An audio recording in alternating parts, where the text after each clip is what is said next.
mengkritik IKN, kira-kira setahun lalu saya bilang, Jokowi berbohong soal IKN. Dia jual negeri ini ke Cina nggak laku, dia jual ke Kanada nggak laku, dia jual ke Amerika nggak laku, dia jual ke Singapura nggak laku.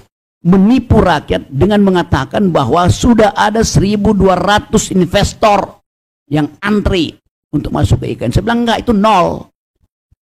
Lalu saya diperkarakan karena dianggap saya menghina presiden. Seminggu lalu kata Bahlil memang nol, nggak ada investor yang masuk. Ya berarti Pak Jokowi yang berbohong pada waktu itu. Kenapa saya mesti ditangkap? Karena saya menganalisis itu. Kalau saya pergi ke luar negeri, ke segala macam, ngomong dengan nggak ada satupun investor yang akan masuk. Tapi kan ini data yang saya peroleh itu. Dibandingkan dengan data yang diinginkan oleh pemerintah untuk menyulap headline. 1.200 MOU sudah diteken. Itu MOU. Dan batal semua kan. Jadi Bahlil berbohong dari awal. Disuruh berbohong oleh Jokowi. Itu dasarnya. Jadi saya tidak berbohong waktu saya bilang bahwa ini bakal gagal karena tidak ada investor. Saya ingin dia sukses. Tetapi dengan conditional, yaitu jangan ambil uang rakyat di APBN, jangan dipakai dong. Kata Pak Jokowi, memang kita nggak akan pakai, pemerintah tidak akan pakai APBN kok. Kami akan pakai foreign direct investment, perjanjian bisnis to bisnis. Akhirnya 20% APBN sekarang dipakai untuk IKN. Itu adalah pajak saya. Mestinya tanya pada saya, tanya pada teman-teman, mau nggak kita bikin IKN dengan memajaki orang tua kalian itu? Kalau setuju oke. Tapi tidak pernah itu dimintakan persetujuan pada rakyat. Padahal yang dipakai uang rakyat. Lain kalau bukan uang rakyat, pemerintah cari sendiri dong. Oke. Jadi itu kritik saya. Semuanya kritik berbasis argumentasi akademis itu kan. Nah dalil-dalil itu yang sekarang saya perlihatkan. Kemarin wakil otorita saudara Raja Antoni pergi ke DPR minta 27 triliun. 2 jam sebelumnya Sri Mulyani bilang anggaran untuk IKN itu tinggal 17 triliun.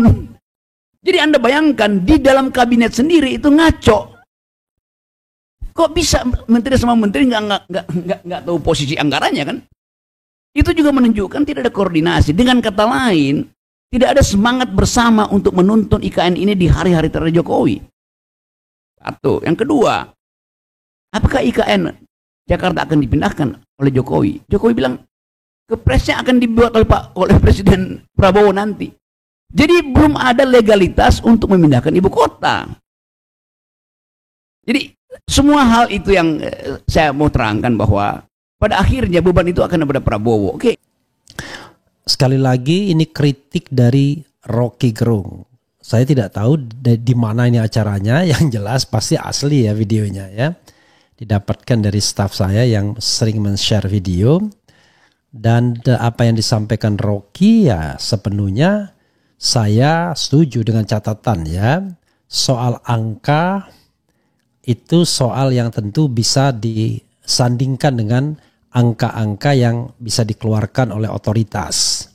Misalnya 20% APBN, kemudian minta 20 triliun atau 27 triliun tadi, dan 27 ya, dan lain sebagainya, sementara atau Menteri Keuangan bilang 17 triliun tinggal dana IKN ini ya.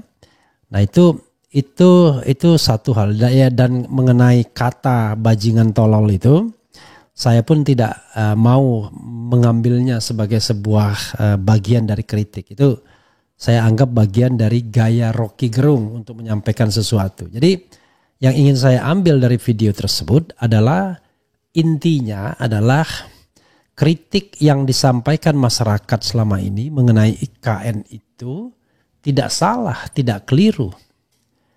Jadi terlihat betul ya, Jokowi berambisi ya untuk membangun IKN sebagai legacy dirinya, sebagai monumen untuk dirinya.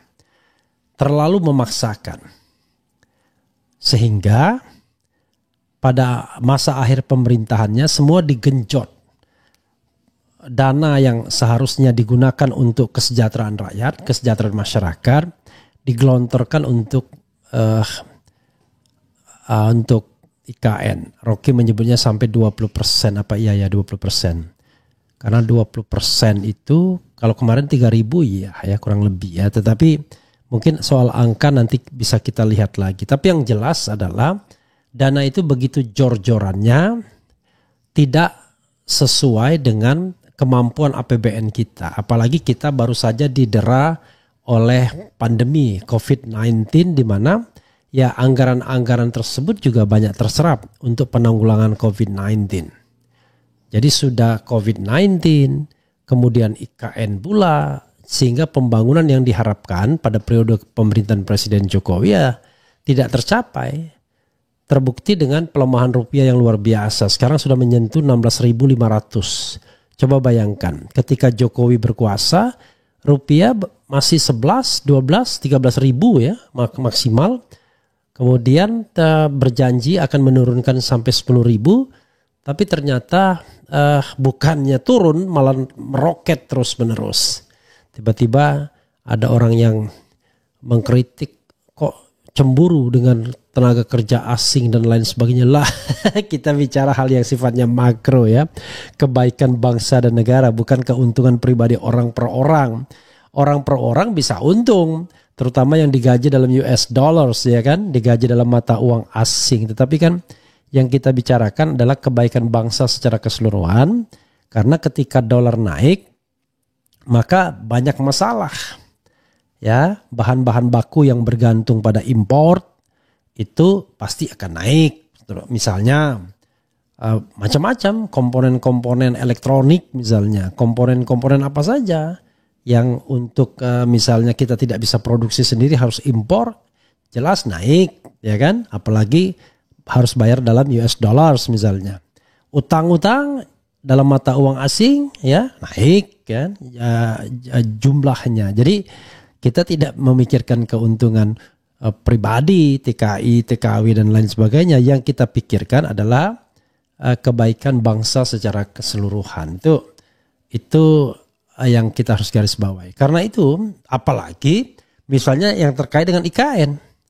Kalau dolar naik ya pasti biaya pembangunan tambah naik, karena pasti ada komponen-komponen yang harus dibeli dari asing ya, tidak hanya dari dalam negeri tentunya.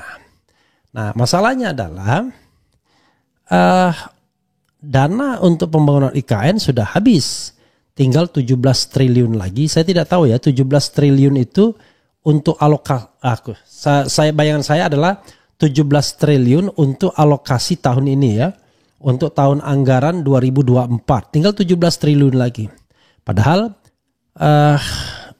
wakil ketua otorita ya, Raja Juli Antoni minta 20-an triliun. Ya, mudah-mudahan dalam mengelola keuangan negara tidak ada keinginan untuk ngentit.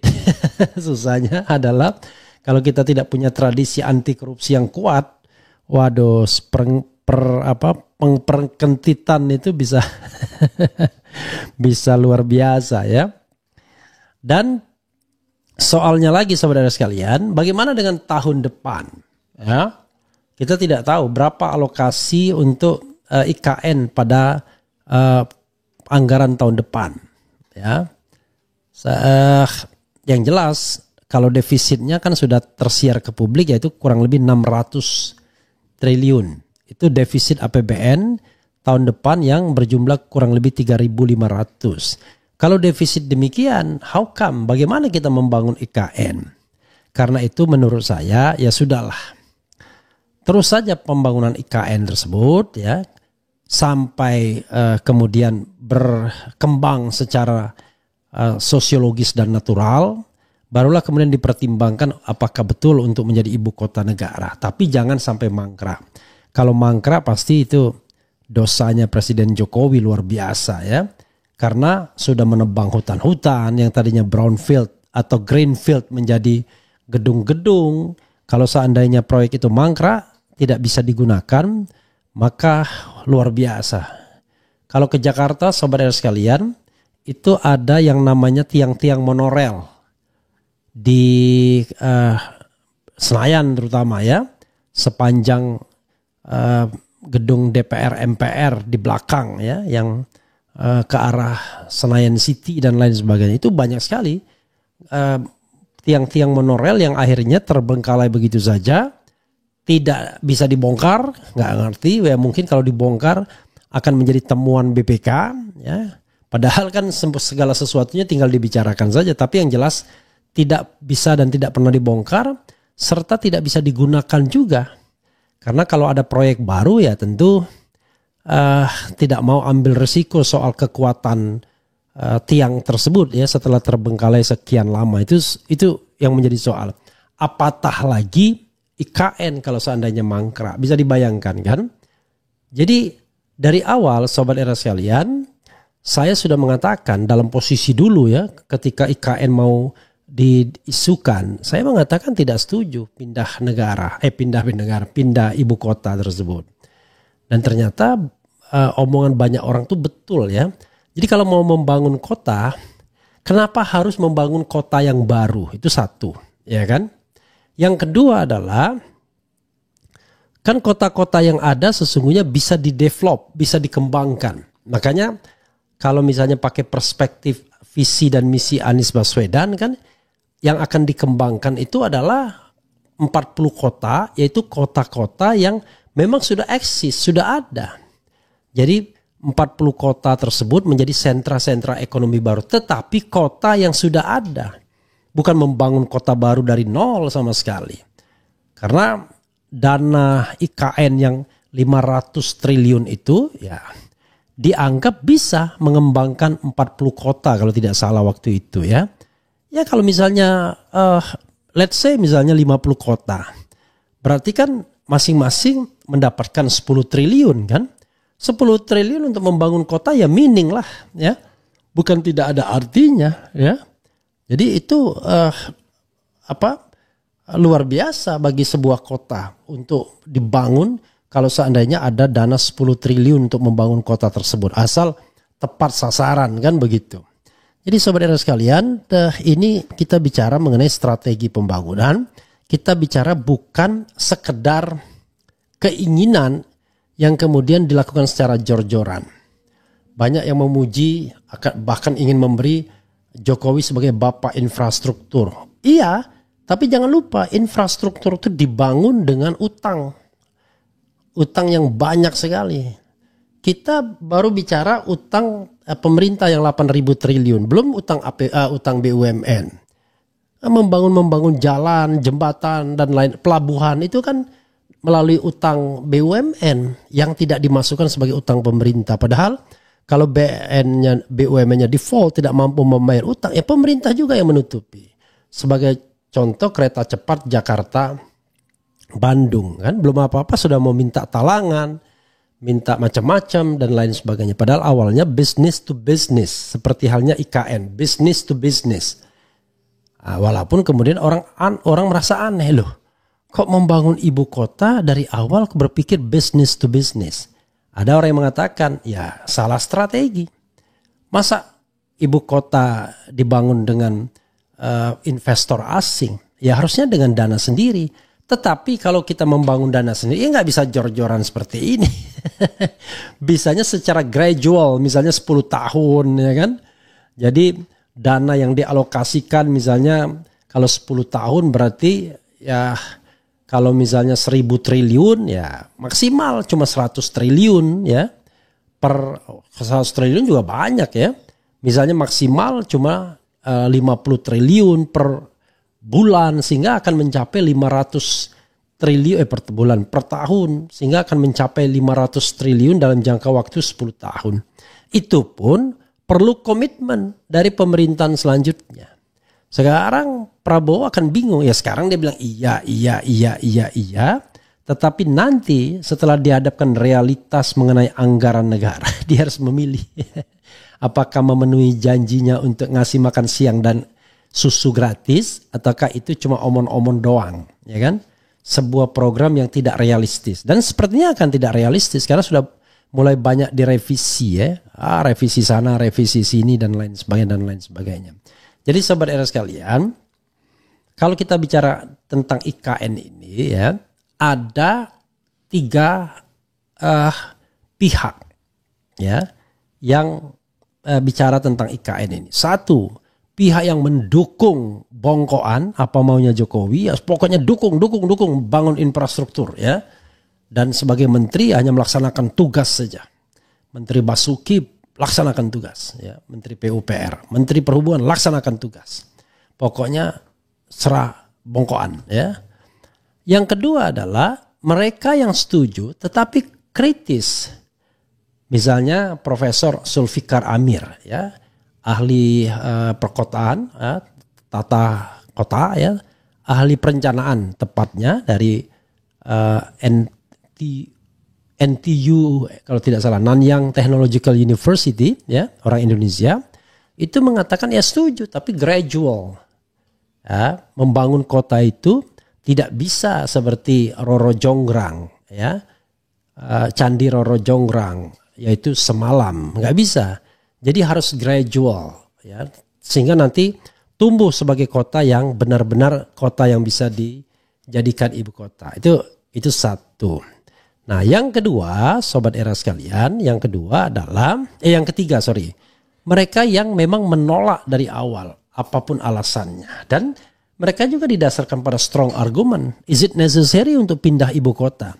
Kalau persoalannya kemacetan, orang mengatakan yang namanya government employee atau ASN, aparatur sipil negara, itu kecil sumbangannya bagi kemacetan Jakarta. Jumlah mereka tidak sebanyak pegawai-pegawai informal, pegawai-pegawai swasta di Jakarta ini. Sebenarnya mereka lah yang lebih banyak menyumbang kemacetan. Nah, kalau soalnya itu, maka sebenarnya kan bisa ada pemencaran sentra-sentra ekonomi ke pusat-pusat yang lain. Ya, misalnya tidak semua kegiatan ekonomi itu pusatnya di Jakarta.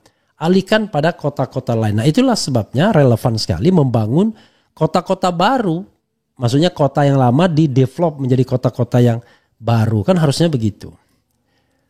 Dengan demikian, ya kemacetan Jakarta akan bisa diatasi. Kalau begini ya nanti ya yang akan ke sana itu cuma ASN. Oke? Dan ASN itu sorry to say mereka yang tinggalnya juga di luar Jakarta. Oke. Mereka menyumbang kemacetan karena mereka adalah pelintas. Bukan apa istilahnya ya. Pokoknya mereka melakukan mobilisasi setiap hari. Mereka pergerakan. Dan itu menyumbang kemacetan. Tapi tadi sekali lagi angkanya tidak terlalu signifikan dibandingkan sektor-sektor non-negara atau non-ASN. Itu soalnya. Sementara swasta mana bisa dipaksa. ASN pun yang punya dana yang kebetulan menjadi komisaris misalnya, tetap aja dia rumahnya di Jakarta. Anak istrinya tetap di Jakarta. Dianya ke IKN. Nanti pulang minggu. Minggu dia sudah pulang ke Jakarta, berleha-leha di Jakarta. Jadi sangat tidak relevan. Makanya saya pernah mendapatkan WA. Unfortunately saya belum menemukan lagi WA-nya. Dia mengatakan seorang pengawas.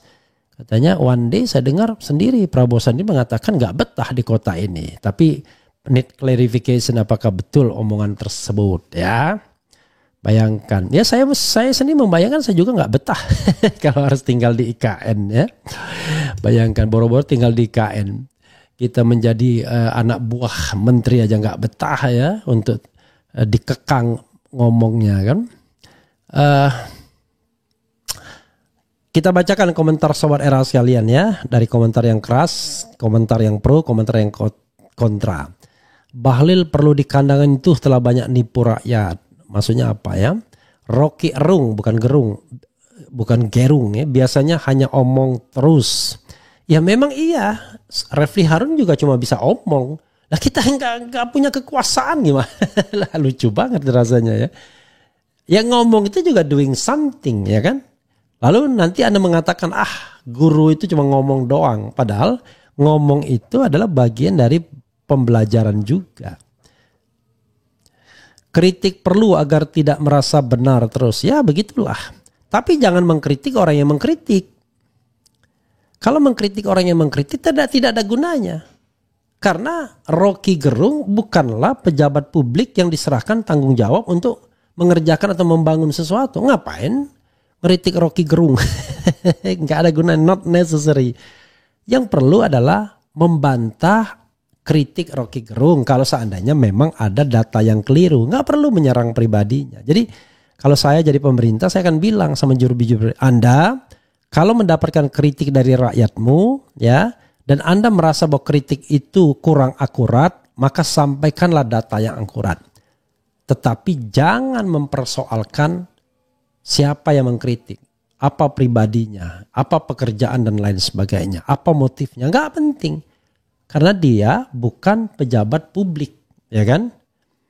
Kecuali dia adalah pejabat publik. Kalau pejabat publik sama pejabat publik, itu nggak etis namanya. Jadi beda ya, pejabat publik itu orang yang dibayar, diberi fasilitasi oleh negara.